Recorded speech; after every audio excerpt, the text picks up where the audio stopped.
नमस्कार.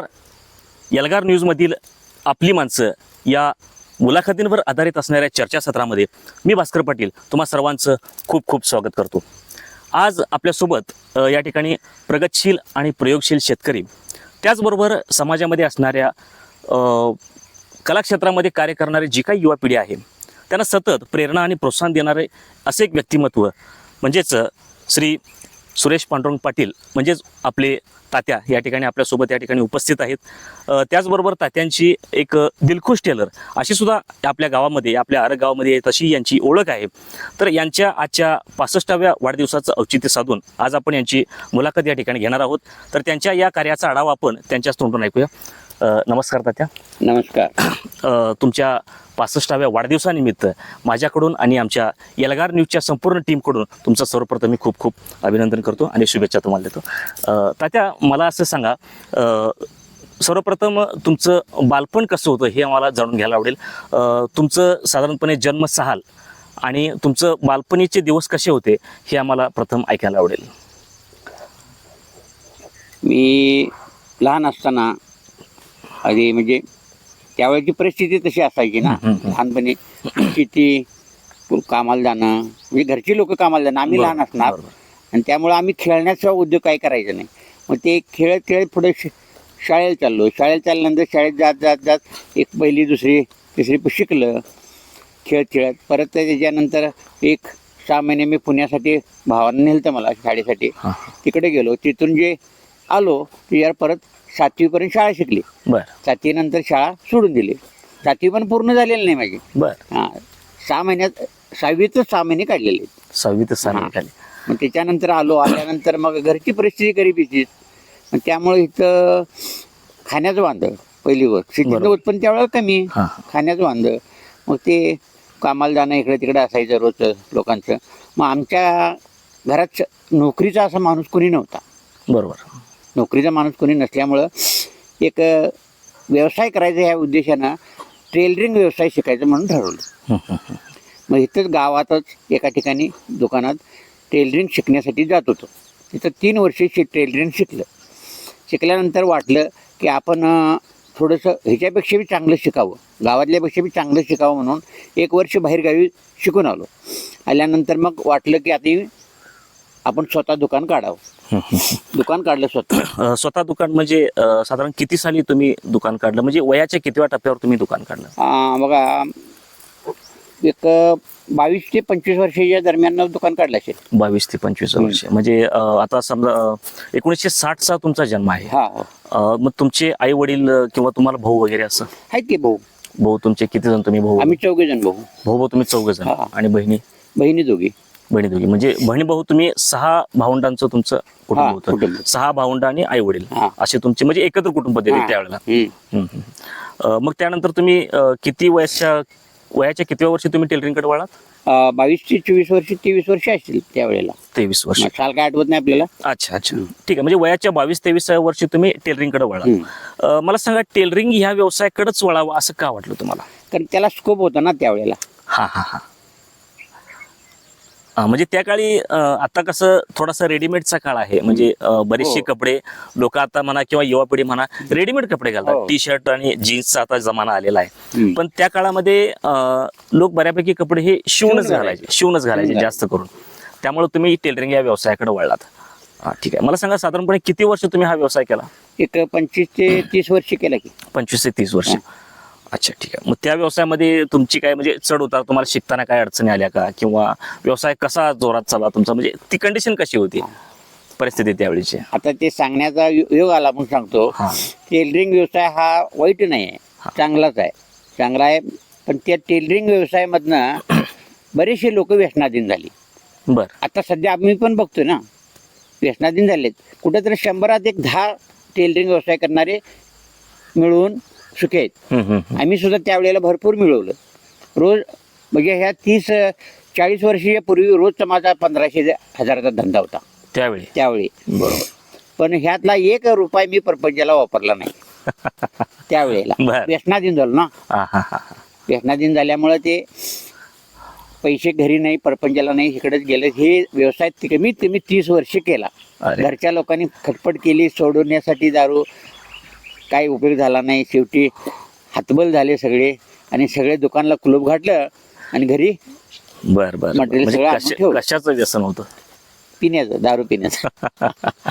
बर बर बर मग हे त्यातनं मी संपलोच ना. हा हा त्यातनं संपलो, आता संपलंय म्हणून असा विषय होता. पण आमच्या भगवंताची कृपा, हा हा हा माझ्याकडे एक महाराज म्हणून होते, सुरेश महाराज विंचुरकर. हा हा ते माझ्या घरी राहायला आले. ते राहायला म्हणजे इथं आले, ते त्यांना इथं समाधान वाटल्यावर त्यांनी इथं राहिले अच्छा माझ्या घरी. हा हा माझ्या घरी राहिल्यानंतर त्यांचं पालन पोषण काय असेल ते, खाणं पिणं. कीर्तनकार होते, ते बाहेर कीर्तन करायचे. आम्ही आले की त्यांचं काय असेल सेवा करायची ही करत राहिलो.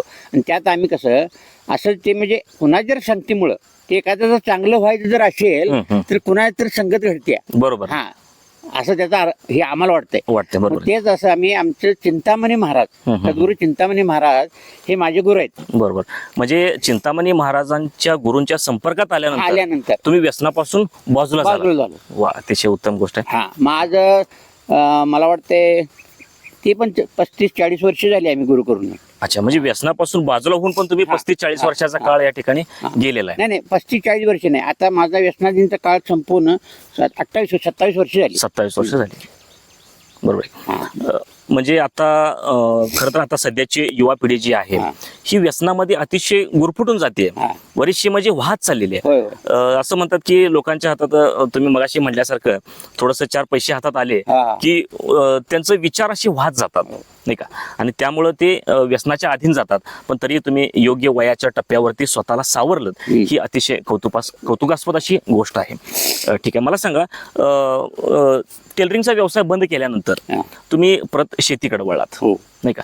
म्हणजे एक प्रगतशील शेतकरी आणि प्रयोगशील शेतकरी म्हणून तुमची या ठिकाणी ओळख आहेच, आणि दिलखुश टेलर म्हणून सुद्धा आजही तुमची ओळख आहे. तर त्या टेलरिंगच्या व्यवसायानंतर तुम्ही शेतीकडे वळलात. मला सांगा, शेतीकडे वळल्यानंतर तुम्हाला पहिल्यांदा म्हणजे थोडासा त्रास नाही का जाणवला? कारण टेलरिंग व्यवसाय हा एका जागी बसून करण्याचं काम आहे, नाही का? ते म्हणजे सावली असं म्हणतात की सावलीला बसून बराच काळ केली की पुन्हा कष्टाच्या कामाचा थोडासा आपल्याला त्रास होतो, कारण त्याची सवय नसते आपल्याला, नाही पण का? आता मग तसा काय तुम्हाला त्रास जाणवला का आता त्यावेळेला? सुद्धा असं आहे, शेती काय लई नाही, हा. 1-1.5 एकर शेती आहे. फक्त तेवढ्याच समाधान मानतोय आम्ही, तेवढ्याच उत्पन्न काढतो. हाय त्यात समाधान मानून जगायचं शिकायचं. आणि हे जगण्याला माझ्या मंडळीचं सहकार्य मोठं आहे.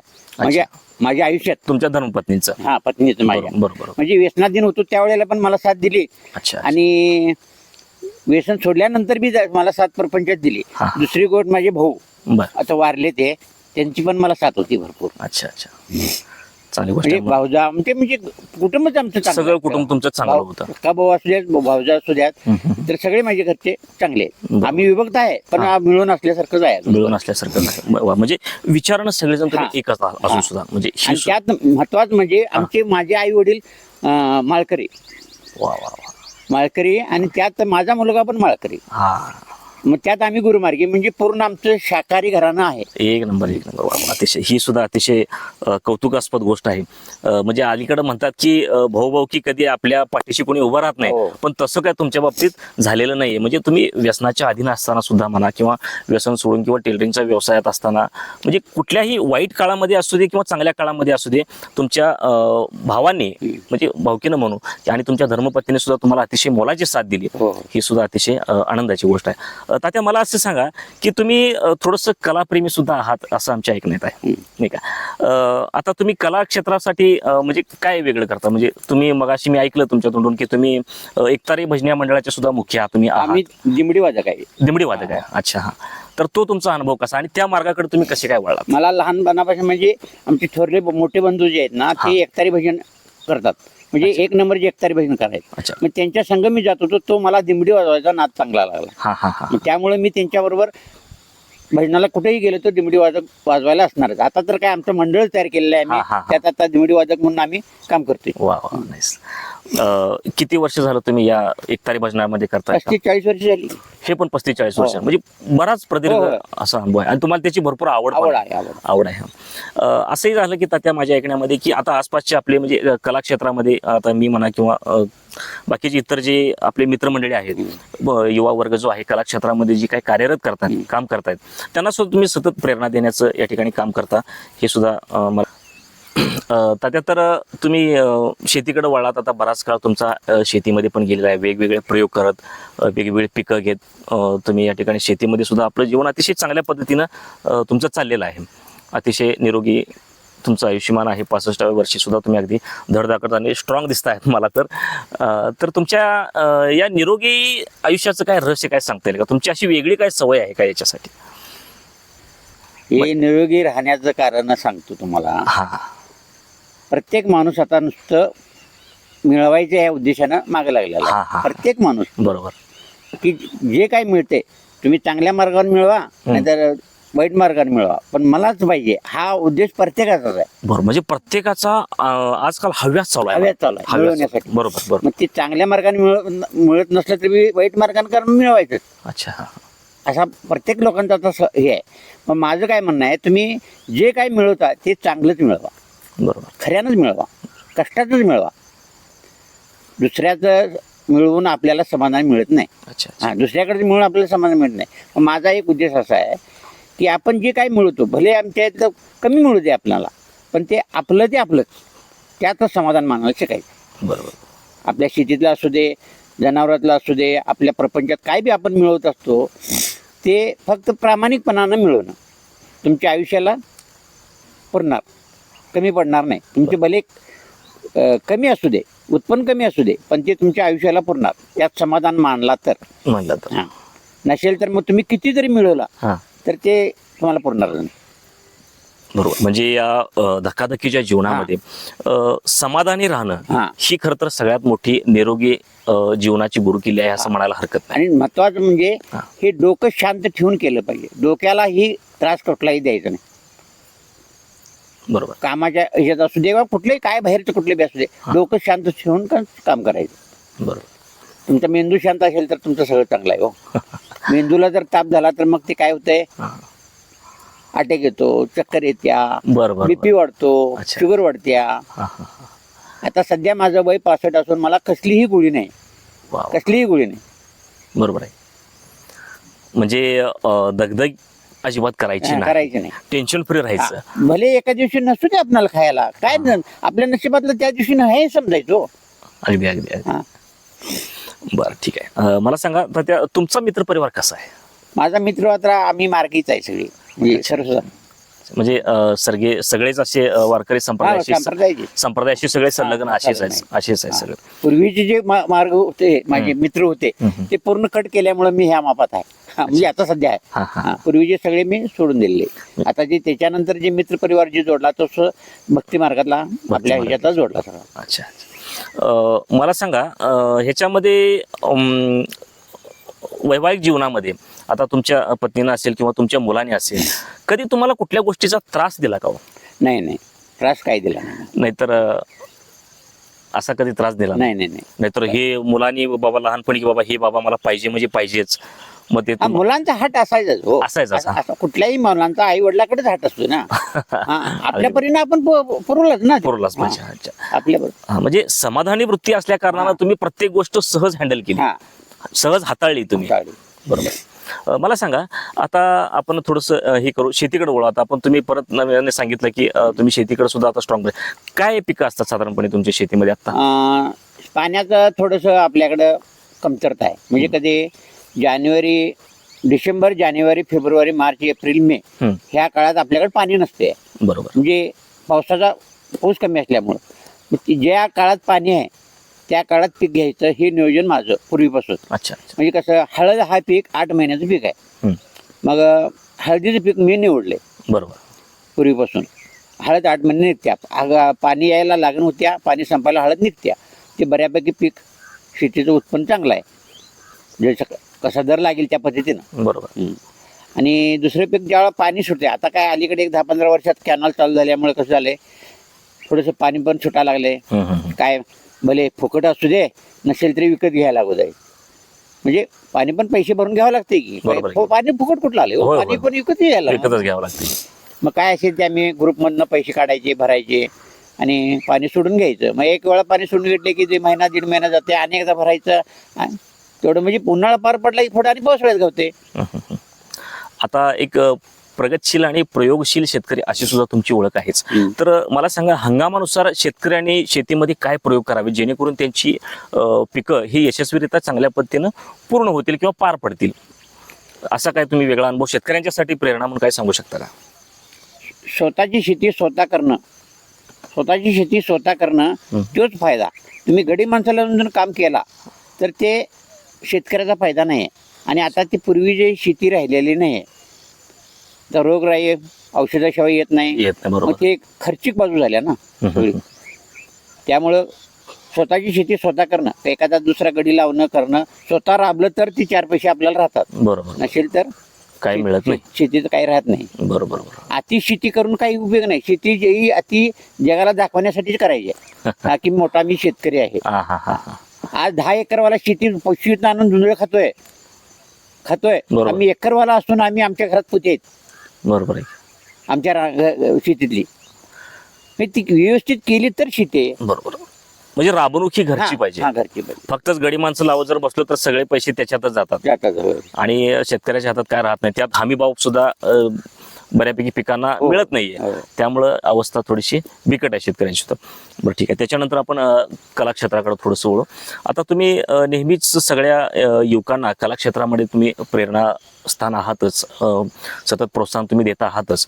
तर सरतेशेवटी मला सांगा फक्त की युवकांनी आता कुठल्या क्षेत्राकडे वळावं किंवा त्यांना प्रेरणा म्हणून तुम्ही काय सांगू शकता?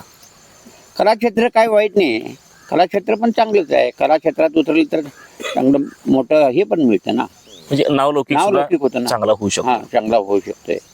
शिक्षण हे महत्वाचंच आहे. बरोबर. आपलं शिक्षण हे शिक्षणच, परत ह्याचं शिक्षण, कलेचं शिक्षण अच्छा. हे पण चांगलंच आहे. बरोबर. आता तुमची मुलं, म्हणजे तुम्हाला आता एक मुलगा आहे. हा, एक मुलगा. आता तो सुद्धा आमच्या सोबत कलाक्षेत्रामध्ये भरपूर बऱ्यापैकी कार्यरत आहे. स्टेजवरती चांगल्या पद्धतीनं परफॉर्मन्स करतो. ठीक आहे. ते बघून तुम्हाला कसं वाटतं, म्हणजे बरं वाटतं? हो, बरं वाटतं. चांगलं काम करतात. सगळेच कलाकार चांगले काम करतात. ते मला आनंद वाटतोय, बघू वाटतंय. आणि तुम्हाला सुद्धा मी बऱ्याच वेळेला चुका सांगितलेल्या आहेत. होय. नाही अहो, म्हणून तर तुम्हाला आम्ही आमच्या श्रद्धास्थान आम्ही त्यासाठी आम्ही तुम्हाला संबोधतो. आमचे प्रेरक असं मी संबोधतो बऱ्याच वेळा या कार्यक्रमाच्या निमित्तानं. मग सरतेशेवटी आजच्या युवा पिढीला काय संदेश देऊ इच्छिता तुम्ही? जगात सध्या व्यसनाधीनता वाढलेली आहे. बरोबर. हे आजकाल नाही, पूर्वीपासूनच वाढत आहे. व्यसनाधीनता ही पूर्वीपासूनच आहे आणि आता थोडं जास्तच आहे. आता युगच असं झालं की व्यसनाचं सगळीकडे. बार, खाणं पिणं, मांसाहार खाणं, हे याच्या त्याच्या आवडीचा प्रश्न आहे शेवटी. बरोबर.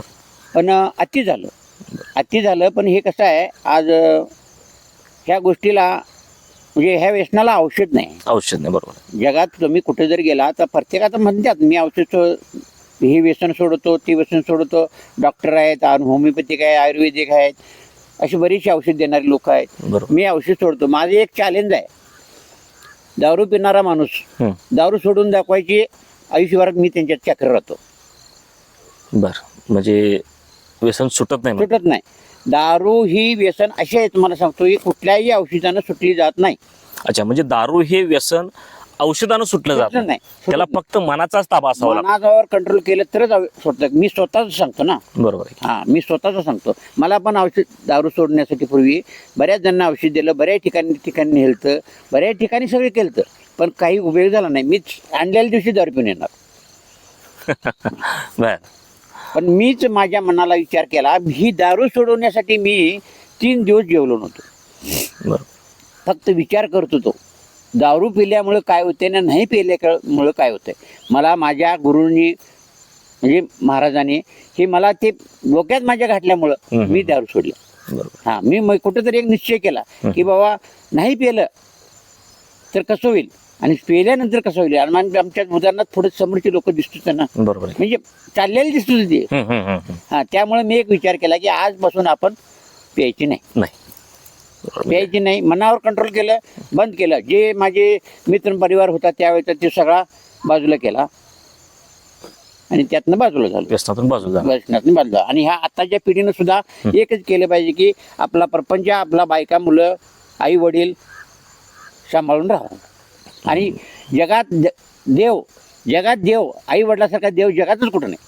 बरोबर. आई वडिलाला तुम्ही देव माना, तुमच्या आयुष्यात काहीच कमी पडणार नाही कधी. अगदी बरोबर.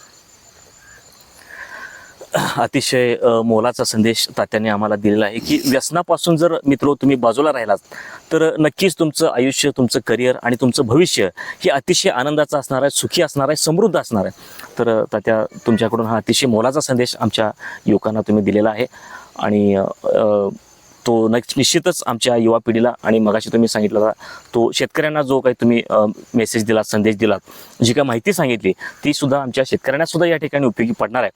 तर या ठिकाणी तुम्ही तुमचा अनमोल वेळ देऊन आमची माणसं या चर्चासत्रावर आधारित असणाऱ्या मुलाखतीच्या कार्यक्रमाला तुम्ही तुमचा अनमोल वेळ आम्हाला या ठिकाणी दिलात, त्याबद्दल मी तुमचा पुन्हा एकदा आभारी आहे. आणि तुमच्या 65व्या वाढदिवसानिमित्त पुन्हा एकदा मी खूप खूप शुभेच्छा देतो आणि आमच्याकडून तुमचा 100वा वाढदिवस सुद्धा साजरा करण्याचं भाग्य आम्हाला मिळो अशी पांडुरंग चरणी मी या ठिकाणी प्रार्थना करून या मुलाखतीला मी या ठिकाणी पूर्णविराम देतो. धन्यवाद.